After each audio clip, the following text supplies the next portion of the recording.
दर्शकों, आज हम मनपा मुख्यालय में मौजूद हैं और आज विधायिका गीता जैन ने यहाँ पर प्रेस कॉन्फ्रेंस का आयोजन किया था।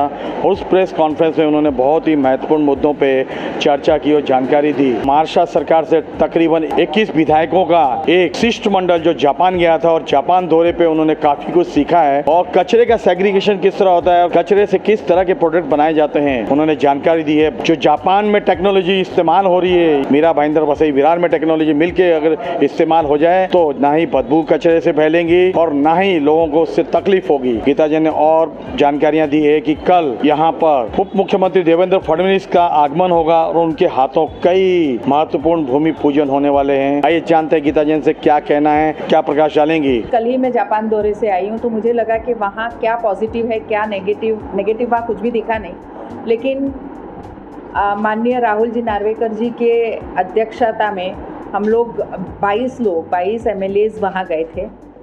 एक डेलीगेशन हमारा वहाँ गया था। वहाँ असेंबली, वहाँ के स्पीकर, वहाँ के हमने विधानसभा वगैरह देखी और उनके साथ इंटरेक्ट किया।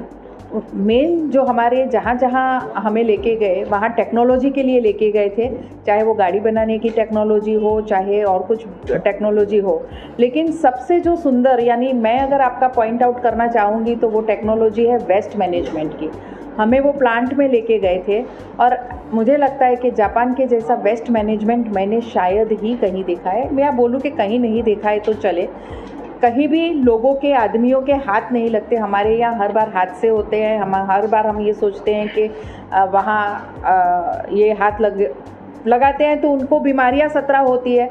वहाँ किसी भी पूरे उसमें इंसानों के हाथ नहीं लगे। सब ऑटोमेटिक। गाड़ी एक बार डिलोड हो गई तो बिना धुए वो बाहर नहीं आती, यानी बाहर भी वो गाड़ी ऐसी सुंदर चमकती है कि हमें मालूम नहीं पड़ता है कि यहाँ से कचरे का डंपर जा रहा है, या आप गाड़ी को देख के समझ नहीं पाओगे कि कचरे का डंपर जा रहा है। इन शॉर्ट, मैं जो 2 साल से प्रयत्न कर रही थी कि यहाँ हमारे यहाँ ऐसा कोई प्लांट आना चाहिए, पर वो क्लैरिटी नहीं थी मेरे पास कि क्या एग्जैक्टली लाना चाहिए। इजराइल वालों ने बोला हमारे पास ये है, लेकिन इनका देख के क्लैरिटी आ गई कि अब हमें उस दिशा में काम करना चाहिए कि ऐसा प्रोजेक्ट वहाँ उनका 3000 करोड़ का एक अंदाजन बोल सकती हूँ कि वो जो प्रोजेक्ट था वो 3000 करोड़ का था, जो हमारे मीरा भाईंदर वसई विरार के लिए कंबाइन हो सकता है। वो पूरे उनके जापान के लिए वहाँ वो बना हुआ एक प्रोजेक्ट था।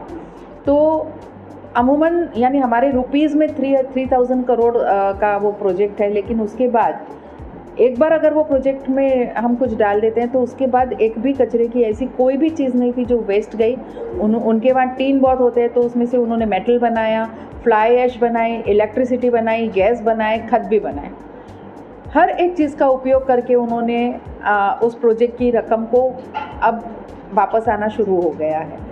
वो हमारे देश में कैसे आए, मुझे लगता है कि हम जितने आमदार गए थे उन्होंने अपने अपने क्षेत्र में ये वेस्ट मैनेजमेंट कैसे आए उसके लिए प्रयत्न शुरू कर लिए होंगे, पर मैं ज़रूर मीरा भाईंदर के लिए कर रही हूँ। मेरे 2 साल से प्रयत्न है, मैं स्टडी भी कर रही हूँ उसके बारे में, लेकिन इसके बाद मुझे एक क्लैरिटी मिली कि कहाँ क्या होना चाहिए। दूसरा विषय, आप सबको अभी तक तो मालूम पड़ ही गया होगा कि कल देवेंद्र जी आ रहे हैं और अलग अलग ओपनिंग्स रखी हुई है।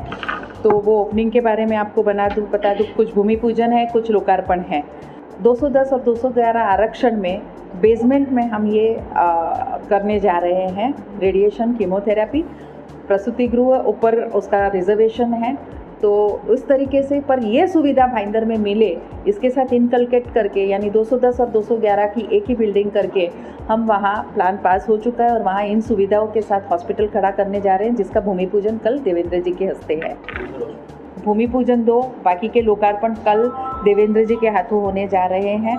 आप लोगों के माध्यम से आपको तो मैं सभी को निमंत्रण दे रही हूँ। एज अ पत्रकार आप लोगों की व्यवस्था भी होगी वहाँ। कार्यक्रम संपन्न होगा इन सब जगह, मुझे लगता है 3 जगह हम उनके हाथों से कराएंगे, बाकी ऑनलाइन होगा। ब्रिज के नीचे दोनों, क्योंकि दोनों बाजू बाजू में हैं, और एक हॉस्पिटल का, ये 3 के अलावा हम बाकी सब ऑनलाइन लता मंगेशकर नाट्यगृह में करने वाले हैं।